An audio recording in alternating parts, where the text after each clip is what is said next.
Hi, I'm John Townsend, and we're doing questions and answers today. The main question is on if I really actually liked the Parmesan ice cream. Thanks for joining us today on Questions and Answers with James Townsend and Son.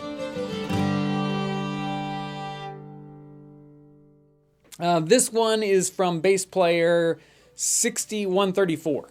And he says, I assume this will work. He's talking about the ice cream that we just did. I assume this will work in a modern ice cream maker. This recipe will work in a modern ice cream maker, but it won't work as well. You'll get ice cream with a much grittier or larger grain texture.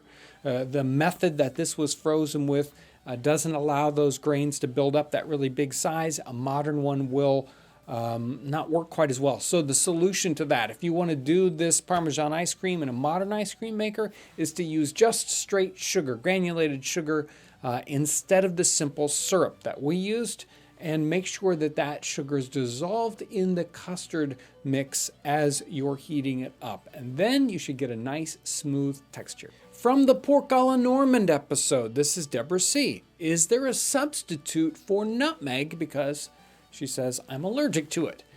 You could just leave it out. It's not the biggest flavor component there. Or you could use some interesting substitute. I would say allspice would be a really good thing to try to substitute with. On last week's Q&A with the Barm, this is Ruben Cogburn.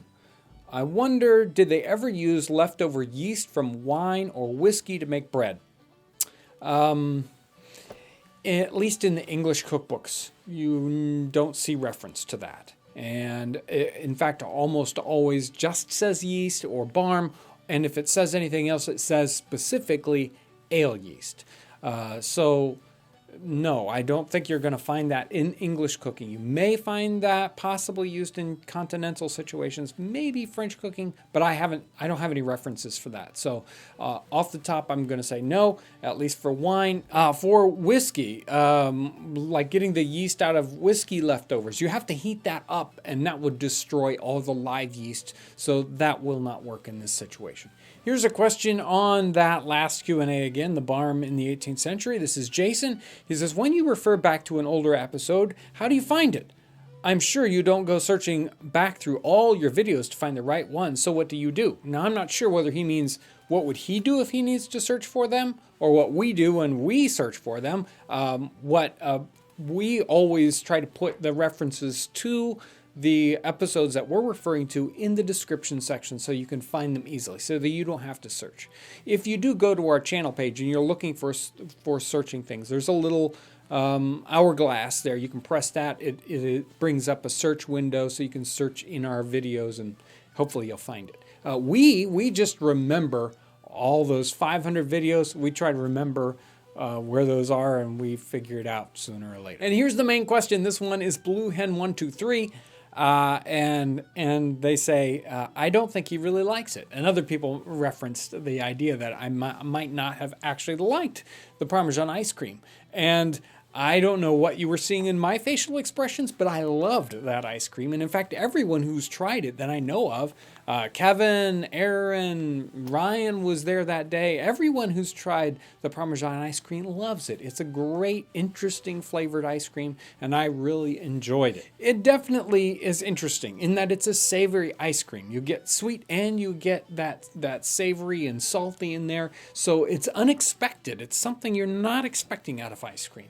But it is a wonderful flavor. And speaking of flavors in the ice cream, I did a little quick check, digging through the different kinds of ice creams you were going to find in the 18th century. So some people seem to be confused about how far back ice creams went. And even in English cookery, you'll find ice creams mentioned all through the 18th century, showing up in English cookbooks as early as 1718.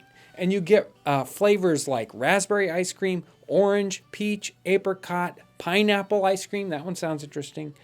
Currant ice cream, pistachio, ginger ice cream. That's one of my favorites. I want to try that one out. Strawberry, coffee, and chocolate. All these kinds of iced creams were in 18th century cookery. Some of those very late. It gets much more popular in the very late 18th century, but they had lots of different kinds of ice creams. So I was on vacation this past weekend. Everyone out there did such a great job of answering questions. I really want to thank everyone who goes and answers questions. Even on this ice cream episode, one of the questions came in over and over again about ice, and lots of people answered that question. They did it really well. I don't feel that I have to answer it here in this video because you guys did such a great job.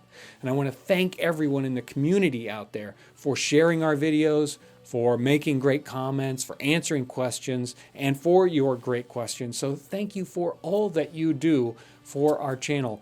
Really, it wouldn't be anything without what you do out there. So thank you so much for all that, and thanks for watching.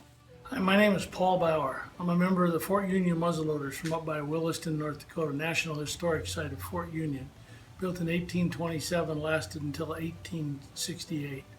I've been buying accoutrements and apparel and everything from Jay Townsend and Son for a number of years, but I've just had the opportunity to stop in and visit this. If you like their apparel and their cookware and all of their other accoutrements, you need to stop in and see the people. That's the best part.